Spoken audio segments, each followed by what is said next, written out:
Mateus capítulo de número 24, na versão que eu tenho está escrito assim: Tendo Jesus saído do templo, ia se retirando, quando se aproximaram dele os seus discípulos para lhe mostrar as construções do templo.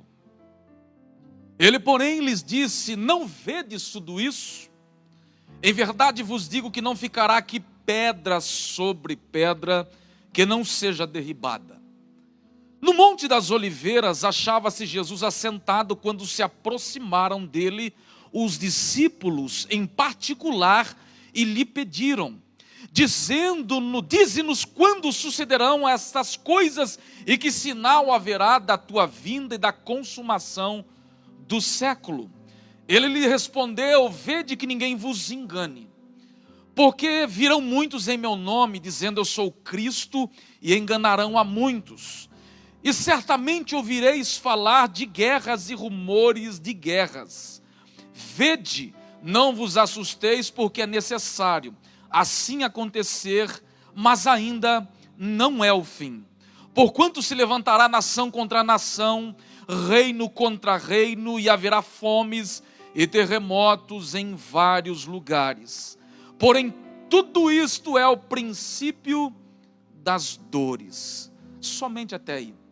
Se você pode, na sua casa, feche a sua Bíblia, coloque-a na sua cama, no seu aposento, enfim, coloque a sua Bíblia em algum lugar, e eu peço a sua atenção agora. Se você quiser, preferir manter a sua Bíblia aberta, sinta-se à vontade para isso. Eu quero refletir com vocês, dentro do tempo que temos, sobre o arrebatamento da igreja, o regresso de Cristo, compartilhar com vocês alguns sinais que evidenciam que Jesus Cristo está voltando.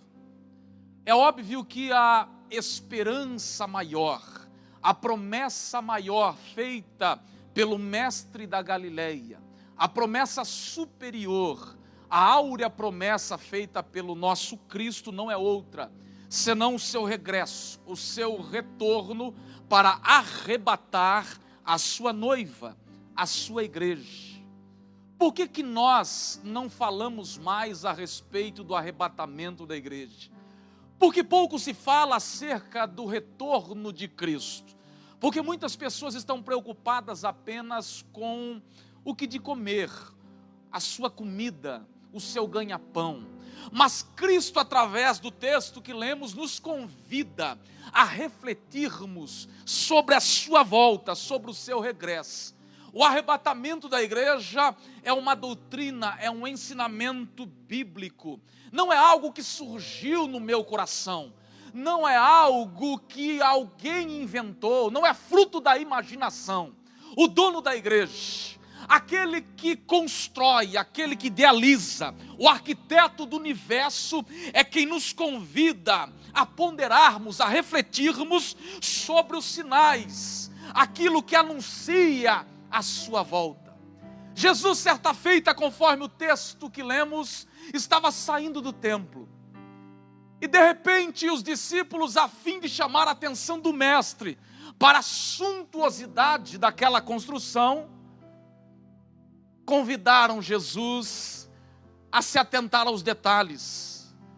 E Jesus olhou para os seus discípulos e disse: Vede, olhem para isso, enxerguem bem isso. Tudo isso que vocês estão vendo não vai permanecer de pé, não restará, não vai ficar desta construção suntuosa pedra sobre pedra. E já estamos pregando. Jesus começa a discorrer sobre um sinal importante que marcaria a vida do povo judeu, a vida de Israel, a vida daquele povo. 36 anos e meio depois da morte de Cristo, esta profecia se cumpre cabalmente. Jesus disse: olha, o que vocês estão venerando, tudo isso que enche os seus olhos, vai ruir. E não restará desta construção pedra sobre pedra. E de fato, o templo era belíssimo. Herodes patrocinou a reforma do templo, o segundo templo. O templo era suntuoso, era belo. E os discípulos O povo judeu venerava aquela construção. E Jesus disse: um dia vocês vão ver tudo isso em escombros. Sabe qual é a lição que nós podemos extrair desta fala de Cristo, desse pronunciamento do Mestre? Os detalhes, a minuciosidade da queda do templo nos impressiona. Sabe por quê? Porque Jesus disse: não restará desta construção pedra sobre pedra. No ano 70 depois de Cristo, o general Tito com as tropas romanas sitiaram Jerusalém, invadiram aquele lugar e se dirigiram ao templo, atearam fogo, destruíram aquela construção. Flávio Joséfo, um historiador respeitado, de alta credibilidade, diz que neste confronto 1.100.000 judeus tombaram no campo de batalha. Cada passo em direção ao templo custou rios de sangue. O símbolo espiritual, o maior símbolo espiritual do povo judeu agora estava tomado pelas chamas.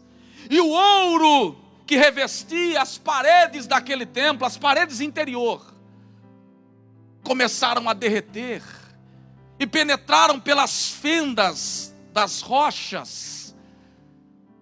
Não muito depois, o general Tito voltou para conferir com as tropas, porque denunciaram que havia muito ouro entre as pedras, nas fendas.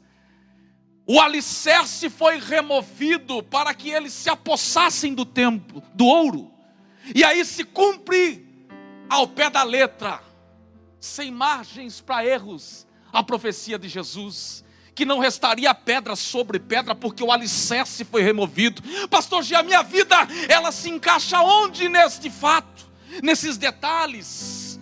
A minha vida e a sua vida tem muito a ver com esses detalhes. Porque quando Cristo falar, escreva. A palavra do Senhor, ela não perde a validade. Ela não se cumpre pela metade. O que Jesus disse a respeito da igreja, o que Jesus disse a seu respeito, ao nosso respeito, se cumprirá para que o nome dele seja glorificado. Bendito seja o Senhor. O homem não sustenta o que fala, sentado não sustenta de pé o que falou. O homem se esquece das suas promessas, mas o Deus das letras sagradas desta Bíblia que nós carregamos, Ele não falha. Ele é Deus de perto e Deus de longe. Ele é infalível. Ele faz com que a sua palavra se cumpra conforme Ele usou Jeremias, para que o nome dele seja magnificado. A palavra de Deus na tua vida, sobre a tua casa, se cumprirá, queira os mortais ou não. Bendito seja o Senhor. Ele prossegue, ele vai agora ser questionado pelos seus discípulos no Monte das Oliveiras. Os discípulos querem saber quais são os sinais da vinda de Cristo, quando isso acontecerá, quando isso sucederá, o fim do mundo. Os discípulos fazem 3 perguntas e o mestre vai responder de forma cirúrgica. Ele vai clarear o entendimento, ele vai lançar luz sobre as dúvidas que pairavam a mente, que tomava conta da mente do povo judeu, dos seus discípulos. Ele vai dar alguns sinais que nós precisamos ficar atentos. Quais são os sinais que denunciam que Cristo está voltando? Além da destruição do templo, nós podemos abraçar um sinal importantíssimo. Jesus fala de falsos mestres, homens que se autoproclamam o Cristo, falsos cristos, falsos ensinadores, falsos mestres, falsos cristos. Quantos já surgiram ao longo da história, depois da morte de Cristo até os nossos dias? Aproximadamente 3.000 falsos cristos já pisaram nessa terra.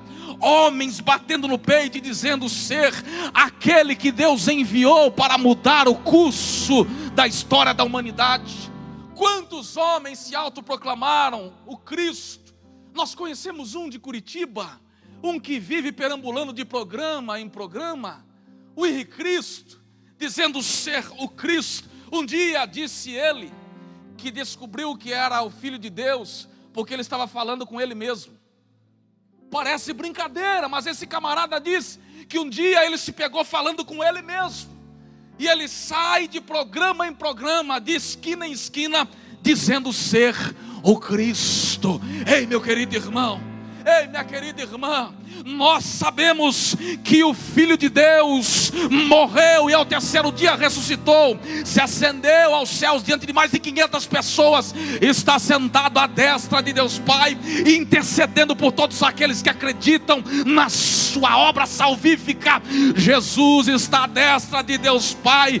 Se você se apegar a esta palavra, se você continuar debruçado nas páginas sagradas, ninguém vai te enganar. O Cristo que nós servimos, o Cristo que nós adoramos, Ele está ao lado de Deus Pai, e muito em breve vai voltar para resgatar a sua noiva. Se você acredita nisso na sua casa, por favor, glorifique e exalte aquele que vai voltar para que a sua palavra se cumpra.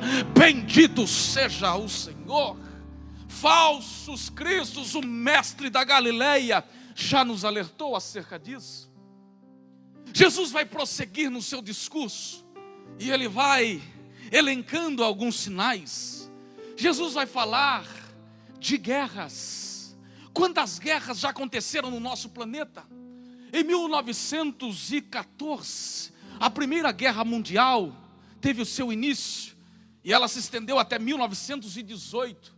Mais de 10 milhões de pessoas tombaram no campo de batalha. Eu repito, Primeira Guerra a nível mundial, mais de 10 milhões de pessoas tombaram no campo de batalha, além dos soldados que voltaram feridos da guerra.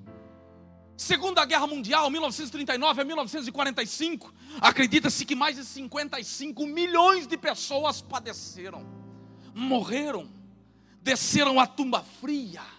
Quantas pessoas já morreram por conta das guerras? Guerras por questões políticas, territoriais, guerras por questões raciais, guerras porque o homem quer o poder a todo custo. Jesus já nos alertou.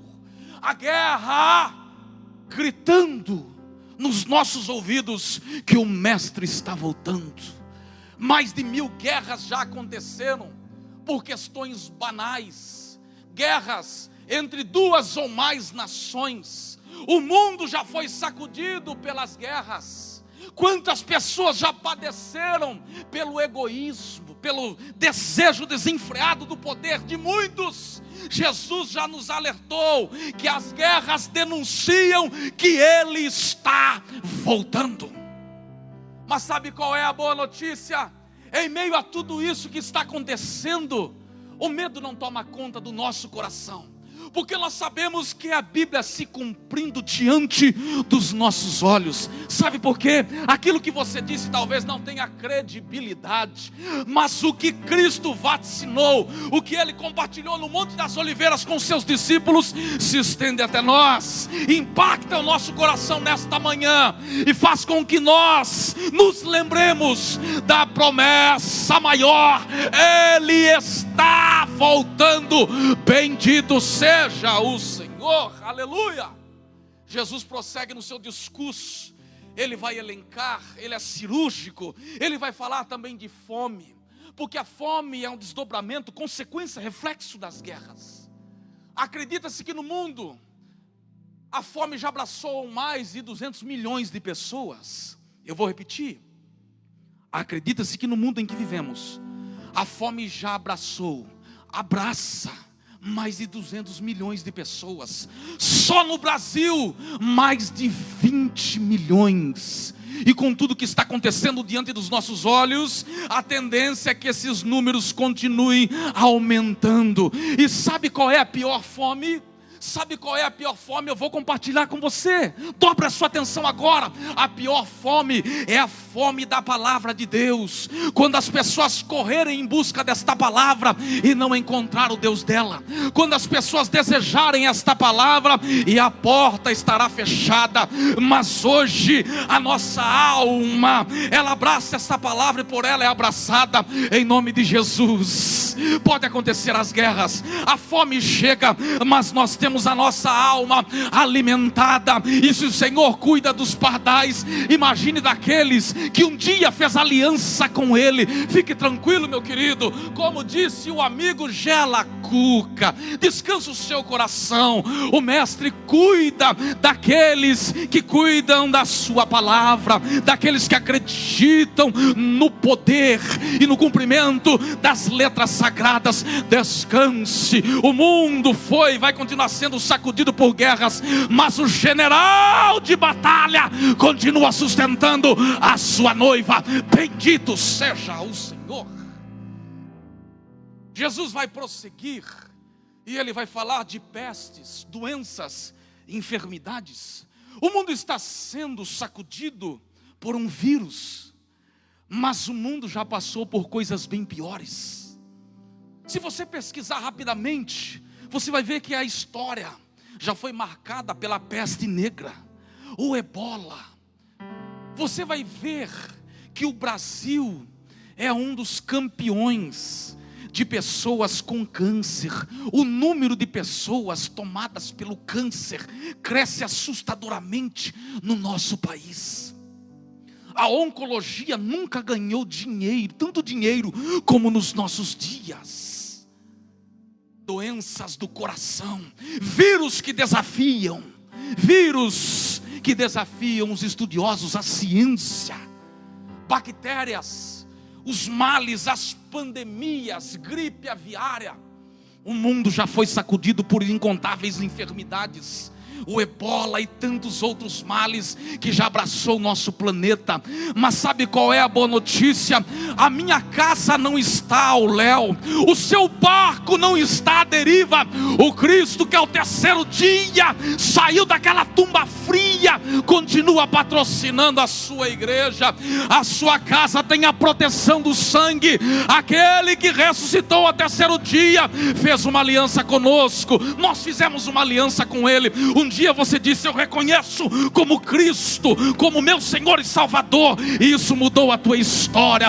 A tua casa está protegida, os teus negócios, Ele cuida dos seus. Bendito seja o Senhor. Jesus prossegue. Ele é o mestre dos mestres, Ele ensina com muita facilidade. Jesus também vai falar de terremotos. Somente no século 20 o mundo foi sacudido por terremotos de pequena, média e grande escala. Mais de 150 tremores de terra. Somente no século 15. Mas o tempo passou. E no século passado, século 20, o mundo foi sacudido por mais de 2.000 tremores. E aí nós chegamos à seguinte conclusão. Alguém pode dizer: mas terremoto sempre existiu. Isso é verdade, mas nunca nesta intensidade. Os sinais vêm se intensificando, se avolumando, ganhando força. É a natureza dizendo: a palavra se cumpre. Aquele que comanda a natureza, aquele que dita ordens, aquele que faz com que o vento cesse, Ele permite os tremores para lembrar a sua igreja, para lembrar a todos nós que Ele está voltando. A terra pode tremer, a terra pode ser sacudida, mas aqueles que confiam no Senhor são como os montes de Sião, que não se abalam, mas permanecem para sempre. Se você acredita nisso, glorifique e exalte o Senhor nesta manhã. Bendito seja o nosso Deus. O profeta Daniel também vai compartilhar conosco um sinal importante: a multiplicação, ou multiplicar como queira, da ciência.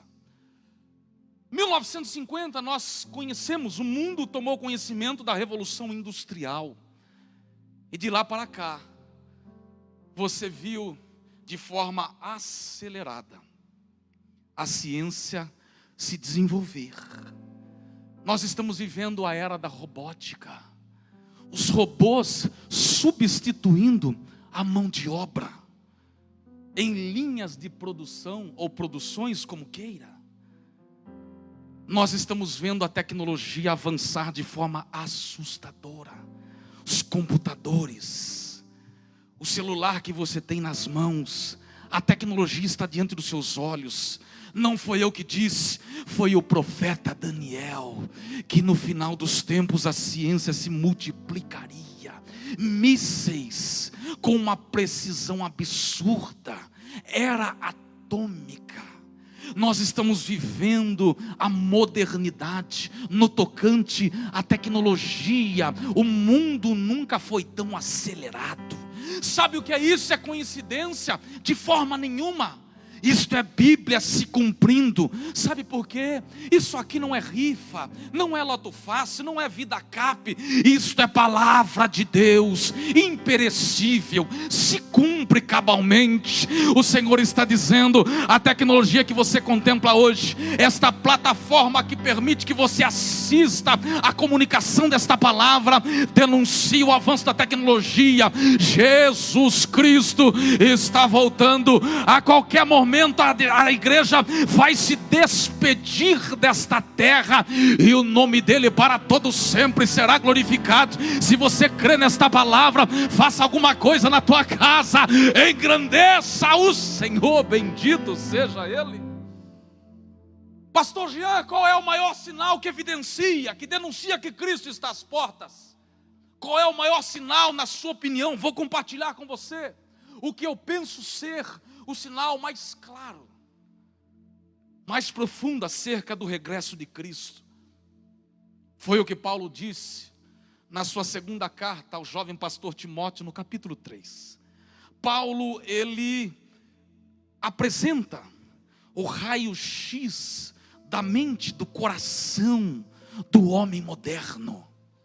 Paulo vai dizer que no final dos tempos, os últimos dias seriam trabalhosos. Sobrevirão tempos difíceis, em algumas versões, tempos trabalhosos. Aí Paulo começa a elencar o homem moderno, as características, meu querido irmão Marcel, do homem atual. Quais são as marcas do homem atual? Paulo vai falar que o homem atual, o homem moderno distante de Deus, ele é jactancioso, ele é desobediente aos pais, amantes de si mesmos, irreconciliáveis, cruéis, caluniadores, mais amantes dos prazeres do que amigos de Deus. O homem moderno é mais amante dos prazeres, mais amigos dos seus prazeres, dos prazeres que esse sistema pode nos oferecer, do que amigo de Deus. Os homens serão enfatuados, eles vão olhar para o próprio umbigo. Paulo está dizendo, terão o prazer no mal. E é isso que a nossa sociedade moderna tem nos apresentado. O homem distante de Deus, esse declínio moral, essa queda moral da nossa sociedade, valores invertidos. Aquilo que você acreditava que era errado, passou aos olhos de muitos, se tornou aos olhos de muitos certo. Mas sabe o que eu tenho para te dizer? É que nós mudamos. O conceito de pecado talvez tenha mudado para você, mas o pecado nunca deixou de ser pecado. O que talvez tenha mudado é a nossa maneira de encará-lo. Mas à luz da Bíblia, pecado continua sendo pecado. Mas sabe qual é a boa notícia? O estoque de misericórdia não acabou. Pastor Jean, eu me encontro nessa situação que você descreveu. Eu sou tudo isso e mais um pouco. Eu estou distante de Deus. O Senhor está te dando uma nobre oportunidade de você abraçar esta palavra, permitir que ela alcance os porões da tua alma, você permitir uma faxina no teu coração, para que a tua vida mude radicalmente, para que a tua história mude drasticamente. O Senhor quer fazer uma reviravolta, mas como isso pode acontecer, pastor Jean? Seja prático.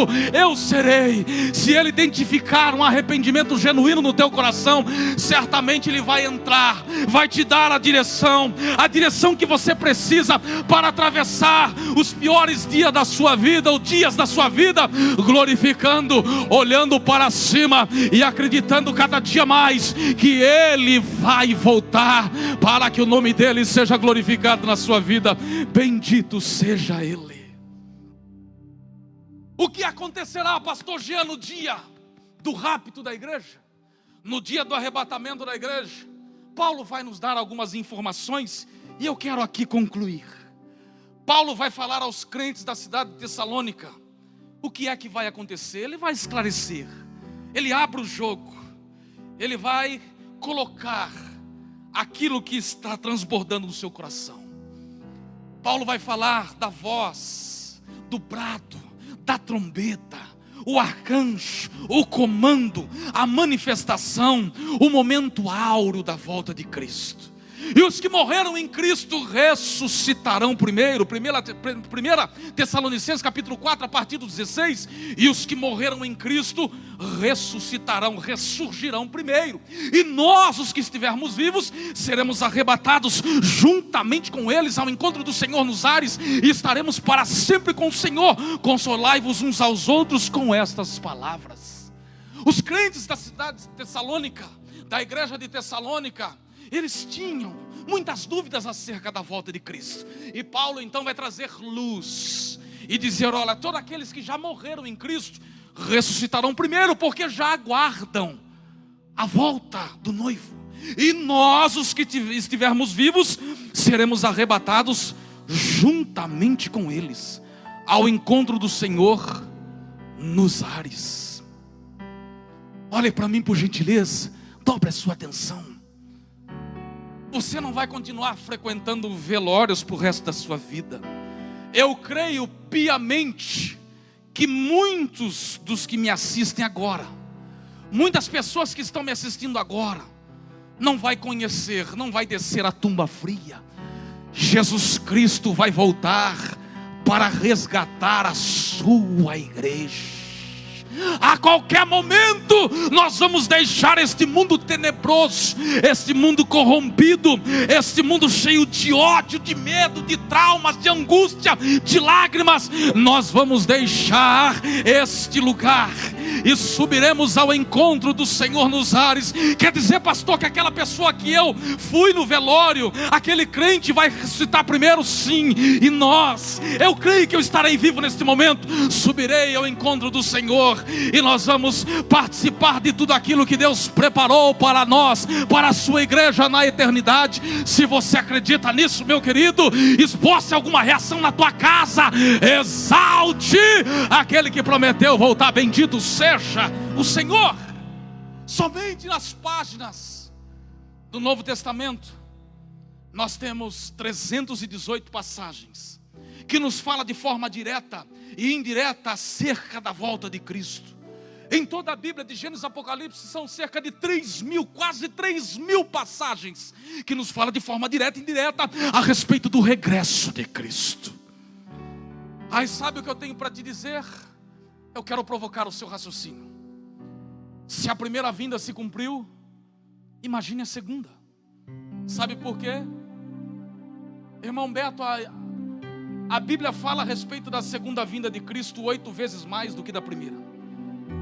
Em relação à primeira vinda de Cristo, o seu ministério, o seu nascimento, a Bíblia fala 8 vezes mais acerca da segunda. Se a primeira vinda se cumpriu, imagine a segunda. Pode ser nesta manhã, pode ser nesta tarde. De repente lá no CPA você estará dentro do seu carro e você deixará este mundo tenebroso. Como é que vai ser isso, pastor? Me diga por gentileza. Eu direi. Paulo vai discorrer sobre este assunto também com os crentes da cidade de Corinto. Na sua primeira carta, no capítulo 15, a partir do versículo 51, ele vai dizer que no momento no abrir e fechar de olhos, 7 milésimos de segundo, seremos transformados. O nosso corpo corruptível, sujeito a incontáveis enfermidades, será revestido de incorruptibilidade. Esse corpo corruptível, que está sujeito a tantas enfermidades, será revestido de incorruptibilidade. A mortalidade que nos abraçou por conta do deslize do casal no Éden será removida. A imortalidade nos abraçará. Paulo fala da incorruptibilidade. É necessário que aquilo que é incorruptível se revista de incorruptibilidade, e aquilo que é mortal se revista de imortalidade. 7 milésimos de segundo, num abrir e fechar de olhos. E aí você talvez se pergunte: como é que Deus pode fazer isso? Da mesma maneira que Ele cria a partir do nada. O mesmo poder que trouxe o universo à existência entrará em ação para revestir o seu corpo de imortalidade e incorruptibilidade. O nosso corpo, hoje você olha no espelho e acha que está gordo, que está magro. Um dia tudo isso vai acabar. Chega de Herbalife, rapaz. Um dia você não vai precisar se preocupar com o corpinho esbelto. Eu preciso de caminhada, vai acabar esse negócio. Vai acabar esse negócio. A igreja estará para sempre com o Senhor. E o que é que você tem para me dizer a respeito disso? Nada. Eu tenho algo para te dizer. O que eu tenho para compartilhar com você é que vale a pena continuar chorando aos pés do Senhor. Mas essa maré do corona está difícil. Já foi muito mais difícil. Já foi muito mais difícil para a igreja primitiva, que enfrentou o Coliseu. Já foi muito mais difícil na noite de São Bartolomeu. Já foi muito mais difícil para os crentes na Primeira e na Segunda Guerra. Já foi muito mais difícil para os crentes que não negaram o nome do Senhor e que tombaram no campo de batalha. Esse tempo que estamos passando vai ficar no calendário. A igreja vai ressurgir muito mais forte. A igreja está sendo fortalecida, trabalhada, lapidada pelo Senhor nesse tempo de descanso, porque nós vamos voltar mais fortes, mais intrépidos. A igreja é sustentada e patrocinada pelo Senhor. Bendito seja Ele. O que é que vai acontecer no momento do arrebatamento? Dentre tantas coisas, haverá uma troca. Que troca é essa? A troca da cruz pela coroa da vida eterna. Um dia Jesus disse: aquele que quer vir após mim, negue-se a si mesmo, tome sua cruz. Esta cruz tem prazo de validade, mas a coroa da vida eterna, jamais, imperecível. Estaremos para sempre com o Senhor. E se você acredita que Jesus está voltando, faça alguma coisa na tua casa. Eu quero te convidar a orar comigo nesta manhã. De repente você está assistindo este vídeo, esta gravação. Você está assistindo na parte da tarde, no seu sofá, na sua cama, à noite. Eu não sei, mas o Senhor te convida a um autoexame, para que a tua vida seja drasticamente mudada pelo poder desta palavra. Ele está voltando. Jesus está voltando. E ninguém pode impedir. Este dia já existe na eternidade, no calendário divino. Se você acredita nisso, curve a sua cabeça. Se você pode, aí no teu carro, na tua casa. Vamos orar. Pai, graça te damos, Senhor. A tua palavra continua poderosa, infalível, inerrante, pujante, viva, eficaz. A tua palavra nos convida à responsabilidade. A tua palavra nos alerta. A tua palavra, ela chega para sacudir o alicerce, a estrutura. A tua palavra tem o poder de penetrar, de mudar, de alterar. A tua palavra nos conduz às decisões corretas. E eu creio que aquele que estava em cima do muro, distante do Senhor, está se decidindo agora, pela graça, pelo caminho, pela cruz, porque o Senhor é fiel, o Senhor é poderoso. Como foi nos dias de Noé, assim será também a vinda do Filho do Homem. Nós estamos aguardando em meio à incredulidade, em meio, Senhor, uma sociedade corrompida, o retorno do Senhor, porque a tua palavra não mudou. Ah, meu Deus, alcança esse homem que caiu no meio da caminhada, esta pessoa que por algum motivo se distanciou, que teu Espírito toque aonde nenhum homem pode tocar, e coloque de pé aquele que caiu, aquele que está, Senhor, no chão agora curvado, diante dos vendavais da vida. Seja abraçado agora por aquele que ressuscitou ao terceiro dia.